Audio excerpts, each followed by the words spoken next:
Hello foxes, badgers and otters, and welcome to chapter 5 of our class story, which is a very short chapter. So we've just read about George making the concoction, but when he had stirred it all, he realised that there was lots of pills still stuck at the bottom and some things that hadn't dissolved, so he was going to take it to the kitchen to boil it.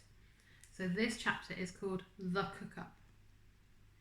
In the kitchen, George put the saucepan on the stove and turned up the gas flame underneath it as high as it would go. "George!" came the awful voice from the next room. "It's time for my medicine." "Not yet, Grandma," George called back. "There's still 20 minutes before 11 o'clock. "What mischief are you up to in there now?" Granny screeched. "I hear noises." George thought it best not to answer this one. He found a long wooden spoon in a kitchen drawer and began stirring hard. The stuff in the pot got hotter and hotter. Soon the marvellous mixture began to froth and foam. A rich blue smoke, the colour of peacocks, started to rise from the surface of the liquid, and a fiery, fearsome smell filled the kitchen. It made George choke and splutter.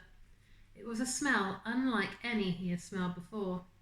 It was a brutal and bewitching smell, spicy and staggering, fierce and frenzied, full of wizardry and magic.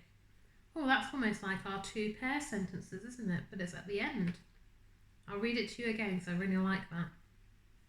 It was a brutal and bewitching smell, spicy and staggering, fierce and frenzied, full of wizardry and magic. Whenever he got a whiff of it up his nose, firecrackers went off in his skull and electric prickles ran along the backs of his legs.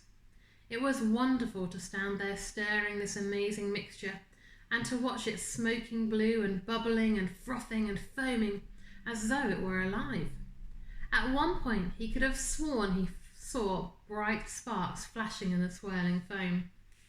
And suddenly George found himself dancing around the steaming pot, chanting strange words that came into his head out of nowhere.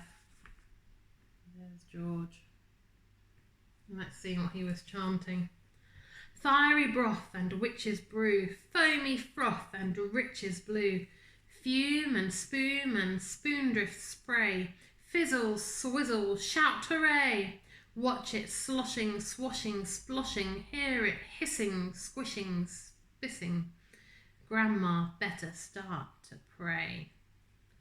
There we go, that was that chapter. So his concoction is busy bubbling away.